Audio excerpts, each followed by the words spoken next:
Hello, and welcome to the channel if you're new, and welcome back to my current subscribers. I am Paul Quince, and I go by several pseudonyms, the first and obvious being Malacast Agent. The second is Jenkins Pisspot. That's Jenkins, as the first name, and Pisspot, as it sounds.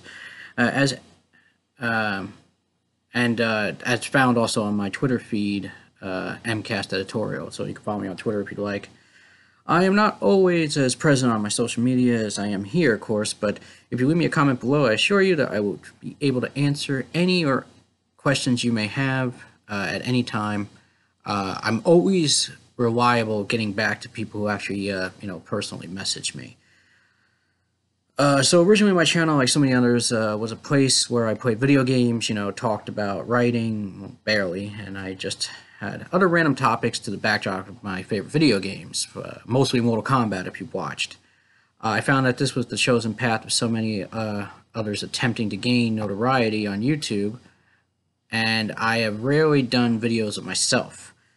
As you can see, there's probably less than 5, and I rarely have spoken directly to you, the viewer. For over 3 years now, I have come to many attempts of doing topics of entertainment. I floundered dreadfully because it wasn't what I was passionate about doing. Rather, what I expected you wanted to see. So for this inaugural video, I have decided to take over a little bit and do a script and just communicate what precisely this channel was going to become, weekly video logs on a given topic, and what's going on today, and anything else I'm interested in covering. So it could be history, video gaming, the world at large, or even politics. However, that will be more the fundamentals of policy rather than a particular leaning.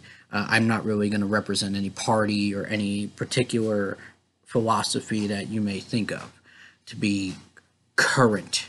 So, and I do apologize also my hair, as we are in COVID-19 and all the barbershops are deemed non-essential, which is ridiculous. But I guess it's that not many of us are trying to land that big job interview right now, unfortunately, as we pretty much become couch potatoes. But I'm going to be here to take your mind off of that for just a little while. I'll even dive into doing some live streams and coverage and talking and actually having, fundamental fun debates with you guys. But nothing too extreme, nothing too, hair-raising. I'm not very controversial in that regards. At least I'm not going to try to be controversial. So for tonight, being that this is my first true attempt at reimagining this channel, and hopefully for the better, I thought writing was a topic I've seen so often spoken about on YouTube, but not executed very well.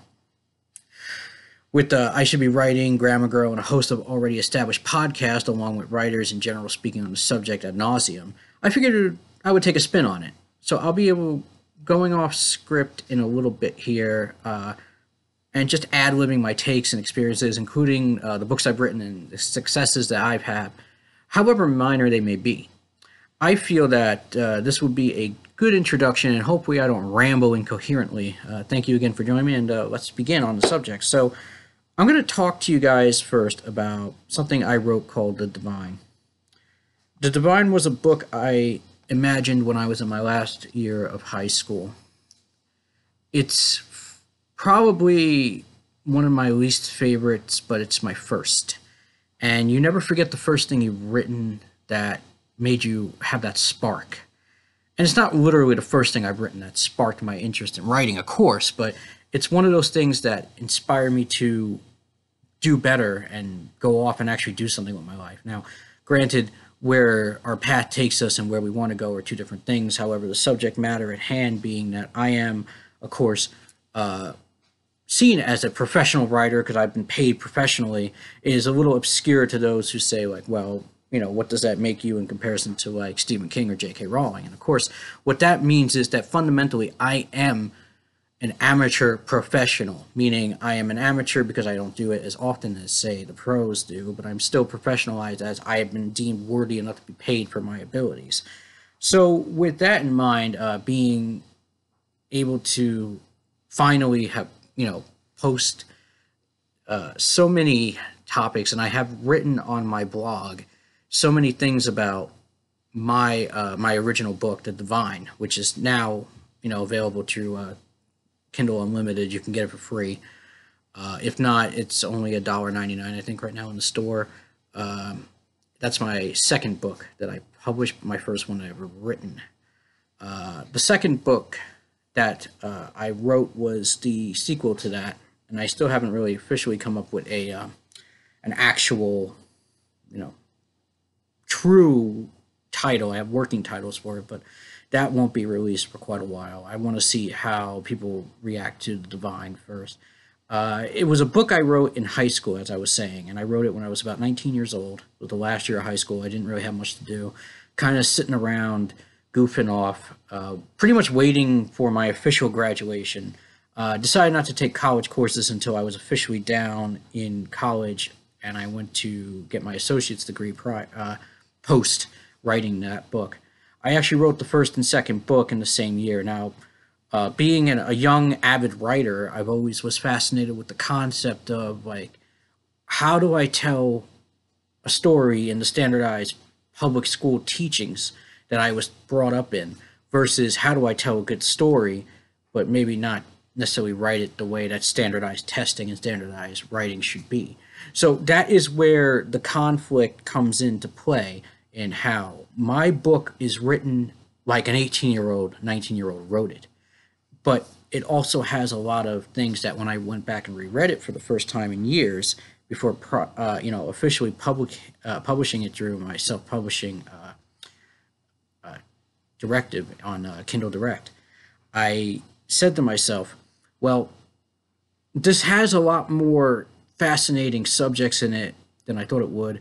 It's unique. It's a little scatterbrained, as I am a little scatterbrained, but it's coherent enough that it makes a story and it intrigues you in a unique and original prospect. There are actually elements there that work, but it's definitely written in the fantasy style of an 18-year-old's brain, meaning someone who doesn't know what the hell the real world is like.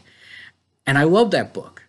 And writing your first novel, it's horrible. It's a terrible book. It really is. But it's fun to realize where I was and where I've come from and how little has changed, but how much has changed also. So my second book that I wrote, again, was the sequel to that. So then I took a break from that and I wrote my third book. And that's the first book I ever published, and that's Lolita's Explosive. Lolita's Explosive was my personal take on what was going on in the world at the time. What was frustrating me with politics, what was frustrating me with, real World War tactics that were happening. We were on the brinks of another world war. If you really do look at history, it will prove that. And I was stressing out a lot. I mean, I aged in 10 years. I think I aged 30 years. And that's why I feel like I'm in my 60s right now rather than encroaching on my 40s.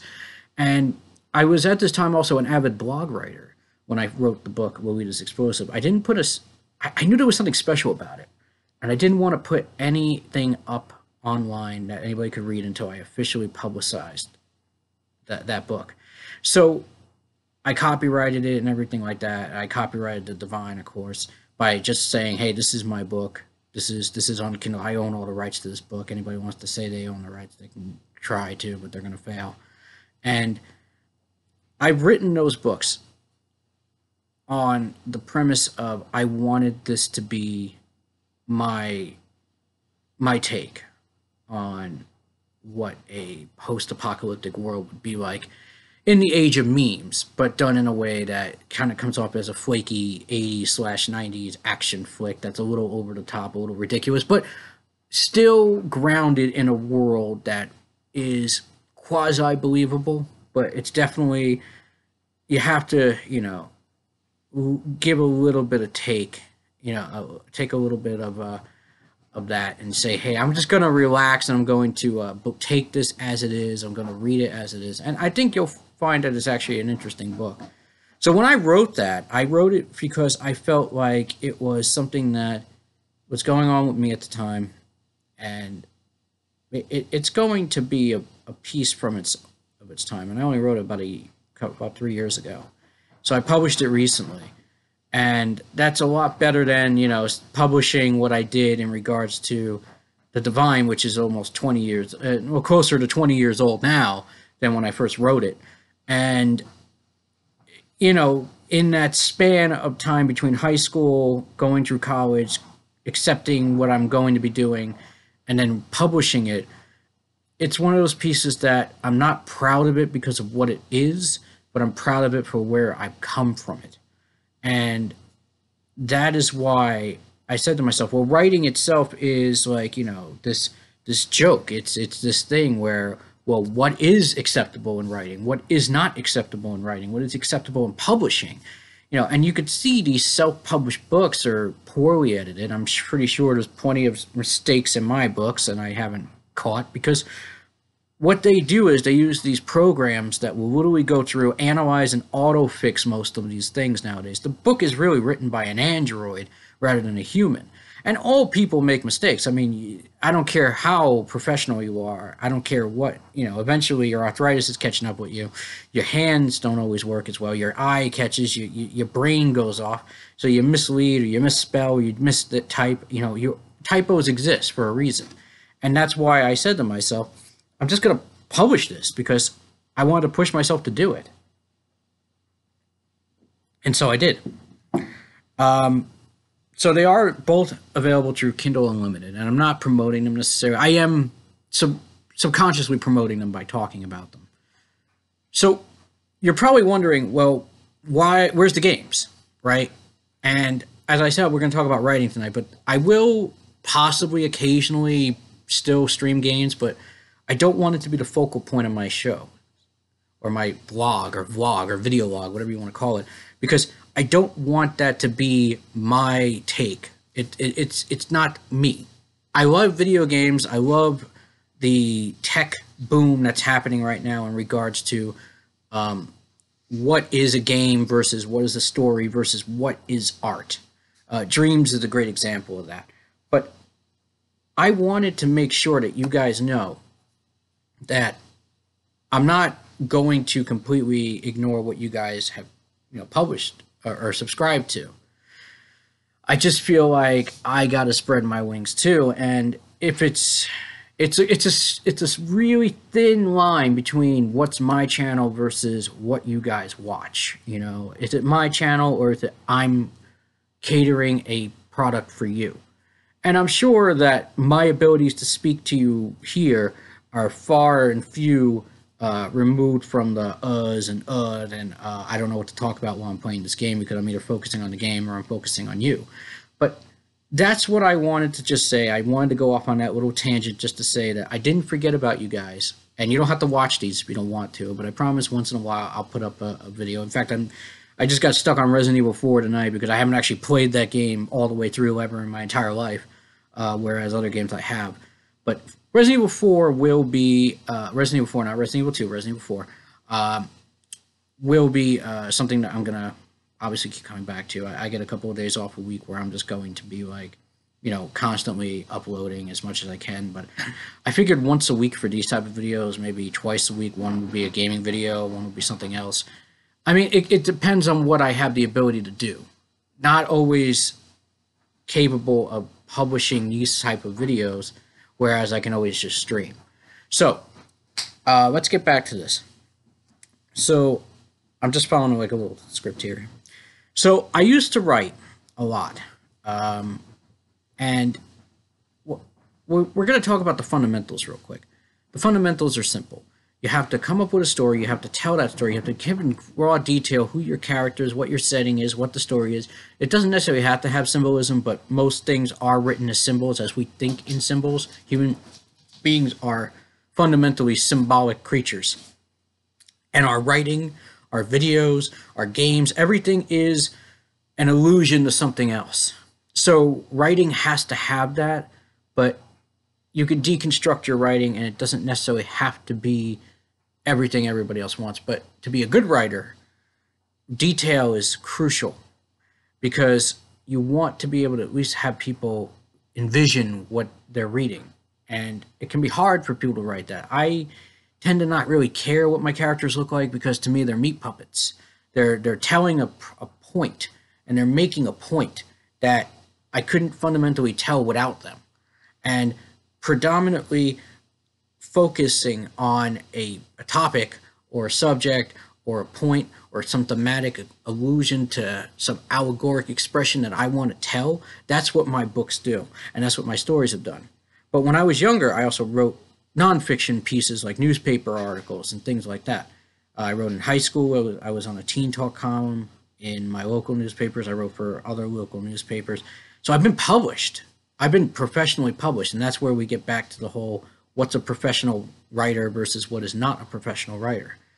And what I'm passionate about now is being honest about my writing, and that is I haven't truly written anything concrete in years. When my mother died, it was kind of like I'm sure like when most people lose parents, sometimes it's a relief because the parent was suffering, and sometimes it's agonizing because that person was your only string to the world. Sometimes you were too young to barely remember your family members who have passed.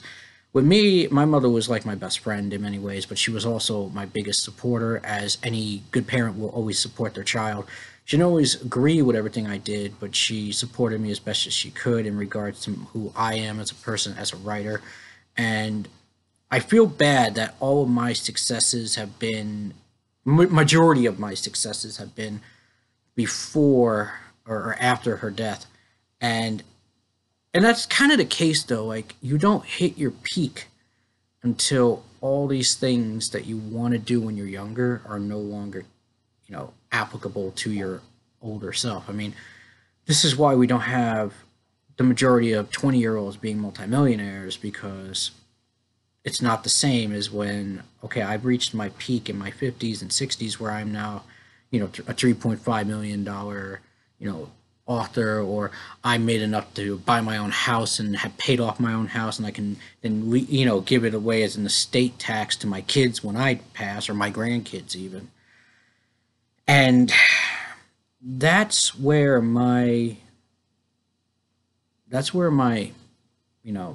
my problem lied, is that I haven't truly written anything in years. And everything that I have written has been in pre-production, pre-edit. It's not really something I have put out. And even when I do edit, it's not always the greatest work. So with that being said, I want to make sure that everything that we're discussing on these videos is that it's me telling you, like, look, I'm not anybody big. I'm not. I wish I was bigger than I am. I wish that my writing was more accessible to a larger audience, because I want people telling me horrible things about my stories. I want people to tell me good, bad, constructive, deconstructive criticism, destructive criticism. I don't care what it is. I want to hear all of the bad things as well as the good, because fundamentally we grow from that. And historically, we always are too scared to take the one side without the other, and I'm not. Being who I am and having grown up the way I have, I've always taken the negative with the positive, and I've always said, okay, people are saying this is shit, people are saying this is good. How do I turn the shit into great? How do I turn the good into the greatest? That's what I've always wondered, and I have overcome so many obstacles. I've overcome speech impediments. I've overcome learning disabilities. I've overcome a great deal. And I made it further than I ever expected to in my life. I always expected to be far less than what I am. I didn't expect to have a decent job and be able to afford and sustain my own house, be able to afford and sustain my own life. And a lot of people asked me, what is the premise? What is the point of writing in this day and age? And when everything's a meme, when everything's faux pas, when everything is this pantomiming to what is real and what is not, and this kind of abstract reality that we've kind of designated to the internet. And I said, well, writing itself will always be prevalent. It will always be a natural gift that we give ourselves every day. If I write a poem a day to my loved one, if I write a little heartfelt sonnet to someone that I, admire and who I'm so endearing towards, I am literally using the gift of my own heartbeat, my own brain, my own strength, my own love and affection to give to them that is exclusively for them, for no one else. I mean, it's for their eyes only, right? You know, like one of those Dear John letters that you have so lovingly heard about from your great grandparents, you know? And I laugh at what writing is and what language is and what we are as an intelligent species. And as much as we joke about, you know, people's intelligence and how we hive mind think and all that, I've always been a prominent believer in the individual.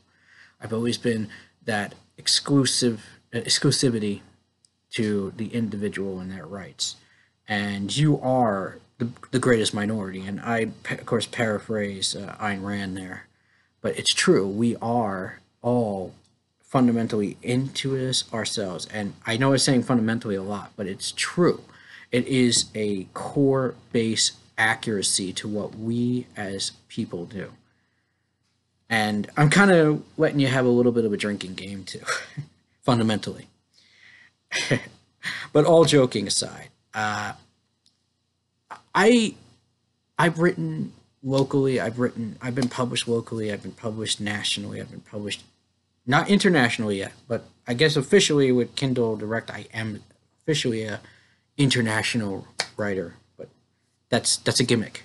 These words are just, you know, they're puff piece words. They're they're uh, they're they're happenstance. They don't mean anything. You know, are you rich? Are you a rich writer? No. Then you could say this, and this. It looks good on a resume, but a resume to a writer is it's a clown piece. It's a confetti paper to anybody in a serious business, unless you're a publisher. And you say, "Hey, I saw your book online. I found it interesting. I'd like to retweak it, and I want to publish it as a small press piece. And if you own all the rights to it, you just have to sell me the rights, and I'll give you like 8 grand." Of course, there when people hear, "Oh, well, my book can sell millions," yeah, but it's a risk versus reward. Now, if you truly believe your book is worth more than 8 grand, you say, "Hell no, I want like 100 grand." That seems pretty fair. Say your book sells $1 million worth of inventory, right? And you only got 8 grand of it. That's like what, 0.5%, less than half a percent. It's less than a half a percent. It's like a quarter of what is expected. Now, if you sell 1 million copies and you get $100,000, that is what, less than 10%, little bit less than 10%. So let's just say that's the case, right? But that's the thing. It's risk versus reward. No one knows what your writing's worth except you, because you believe in it, and other people don't have to necessarily see the love and care that you put into it. Everybody wants to be an aspiring writer these days, but what they don't tell you is not everybody is going to make it, because not everybody has the key aspects to becoming a famous writer. And with my writing, I always was the anti writer. I actually stood up as that. Now, does that make me stupid? Does that make me lazy? Does that make me incoherent? Does that make me anything of that? No, it doesn't. It is blatantly obvious that I am none of those things. I'm actually quite quick witted, and I'm actually quite able to tell a tale and spin a yarn that is coherent, that is publishable. And I do have a talent, and as well as many of you do. So, when it comes to the fundamental writing aspects, there's that drinking word again. What are you looking for, right? And in college, I wrote for my local newspaper, or for my, I wrote 1 or 2 articles for my newspaper in college. I was given an article piece to write about, like an interview, and I did it. I love interviews. I've interviewed Mur Lafferty a few times on my blog. I've interviewed a couple of people at my college. I interviewed a couple of people, you know, over time. You know, some big names, some pretty much nobody you would know, local politicians, etc. I've done pieces like that, and I published all of those through newspapers. Now, you're probably thinking, well, if your newspaper articles a way to go for you young writers? And I go, absolutely, because they're always looking for freelancers, and freelancing is your best gig. I mean, I always say there's two types of writers in the world. There's the ones who want to be famous and the ones who want to actually get paid for their work. The smart ones don't care about fame because fame doesn't pay the bills. The smart ones just write wherever they can find work. A $200 article here, a $500 article here, a $5,000 award here, a $10,000 3-piece ongoing serial right here. That's what they do. And what they don't tell you is, oh, it's an art and you have to do it this way, you have to do it that way. It's not true. Everybody I've ever read or heard speak about writing are famous writers, or they got famous doing something. And writing is something that we all share. It's a commonality. Everybody writes, unless you're illiterate, and that's fine. It happens.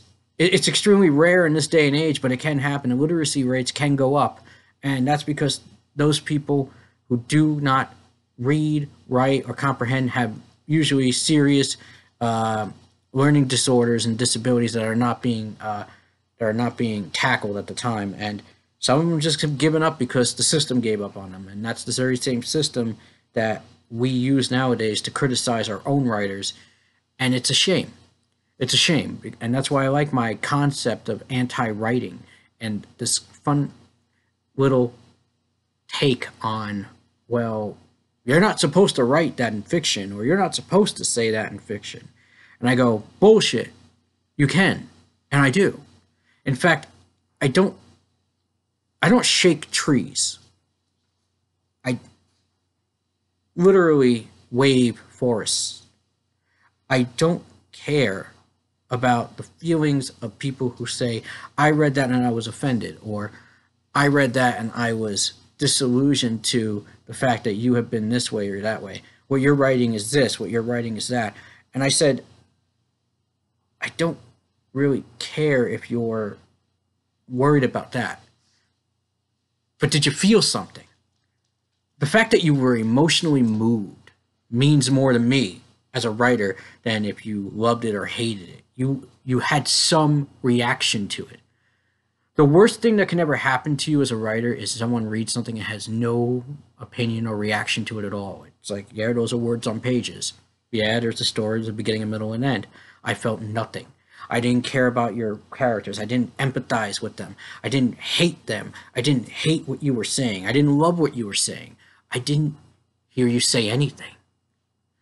It's almost as if you write that, and you write that way, you might as well have never written anything at all, because that right there is showcasing that all you did was follow a standardized form of writing. And that goes back to the divine. If you reread it now, and I do recommend reading it, it's horrible. I'm not going to say it's the greatest thing you'll ever read, but you know what? I've read a lot of shit can books in my time, and I guarantee you, I'll remember some of those shit can books longer than any grandiose masterpiece that's been written in history. Except for maybe The Divine, which, The Divine Comedy, not The Divine, that's my book. The Divine Comedy, which obviously pulls a little bit of Dante. I use a lot of Dantean language. I use a lot of Dantean fluidity through it. And I use Dante as a core piece because he's probably one of the most influential and famous Italian writers in the world, and being Italian American and being from second, third generation, actually fourth generation. You got to count my great grandparents too, right? They're first generation. I found it fascinating that Giovanni Boccaccino, I believe it's pronounced that way, Petrarch, all these great writers of the times that really influenced the medieval and the terrifying. Like, medieval times were violent, plague-ridden. There were ghastly-looking people being cut and tortured and mutilated because back then, life was like a flickering flame. It was easy to snuff out, and they just didn't see it as anything. Life was not permanent. If you got 30 years, you were lucky. If you had 50 years, you must have been godlike. And if you lived past 80 back in the 1300s, you probably were famous. let's just be honest. You probably were renowned at your time. You were seen as an absolute, uh, you know, oh my goodness, I am at a loss for the word. Uh, but you were seen as a, oh my god, an abnormality. Let's just say abnormality, even though that's not the word I was looking for. Anomaly. Oh my god, thank you. So you'll see that in a lot of my work. I kind of spin that through a lot of my works because it's one of my greatest influences. If you haven't read the Divine Comedy, there's so many versions of it that there's no excuse not to read it. Most high school teachers that I know have never read it, and that to me is a disgrace. I know it's taught mostly in medieval history and medieval literature, but it is literature nonetheless, and it should be read because it showcases so much of what we're going through now and the divine times that we are living in now, as opposed to the 1300s, right after post and pre-plague eras, and plague being what it is, and what we're currently going through. Of course, I don't want to really speak upon that much. I did want to talk about the bubonic plague in one of my episodes, but we'll probably get to that when I have a lot more information dug up on it. I'm glad that I did this video actually, because it's a good start, and it's a good take on what I wanted to speak about. And I mean, we're already in 31 minutes here, so I'm going to just finish it up by saying thank you very much for watching, and I would just want to say one more thing about writing between you and me, you and I. If you're a writer, or if you're intrigued on writing, if you're motivated to become a writer, do it. Don't let anybody hold you back, because realistically, all of us have gone through a time in our lives where we have been told that we can't do something, or we've been held back, or I'm embarrassed for you for doing that, or I'm this for you. Like, look at me. I mean, I'm sitting in my couch right now, probably, just living my life, talking about writing. And what is writing, and why are we writing, and why are we talking about something that everybody fundamentally does? So for nearly 30 minutes now, if you're stuck with me, I know 15 minutes is the golden goose, but if you really were fascinated by this, I hope you like what you watched, because I want to do more of these where I talk about a subject that I'm passionate about and maybe help you guys out. Now, the problem is I need some feedback, of course, and I like good or bad. I mean, you want to tell me I look horrible, you want to tell me cut my hair, you want to tell me, man, learn how to speak, you want to tell me anything like that, that's fine. I mean, I like criticism. I always have. You want to say, hey, go jump off a cliff and die, that's fine. Tell me that. I'm very pro that animosity, because I fueled you in a way that most people don't. And I know putting yourself out there, giving your name, giving all these things, but I want you to read my work. And not because I benefit from it, which I do, but because I want you to see that people who write in different stages, and those two books are really good examples of one stage versus the other. Both books are about 260 pages. So 260-page full-length novel for 99, like $1.99, and I think $2.99, $3.99 was the other one. But Louisa's Explosive was a little bit more expensive because it's a well-edited book. It's a good story, and personally, I think it's worth more than what I'm even selling it for, because it's probably one of my best books. And I want you to know that writing is something that I haven't done in a while, and I'm hoping by doing this, and I'm hoping by talking to you guys, that I am going to fix that and wanting to do more. I mean, look, I'm going to go for now. Thank you guys so much for watching. This is not necessarily going to be the mainstay, but it will be a video that, a video system or style that I do for my YouTube channels now. And as I get older, as I, start graying and I start, gaining in weight and losing in hair, I want you guys to know that as I've been doing this for over 20 years, nearly 20 years. I've been blogging since I was in my early teens. I've been video logging for years, before YouTube, really. I just haven't put them up online. And kind of creepy, actually. And I want you to know that I love you guys. I love everybody who really, if you love me or you hate me, I love you, because you're paying attention, you're talking about certain subjects that, quite frankly, I think people are not giving the proper directive to fundamentally. So, thank you again, and have a great night.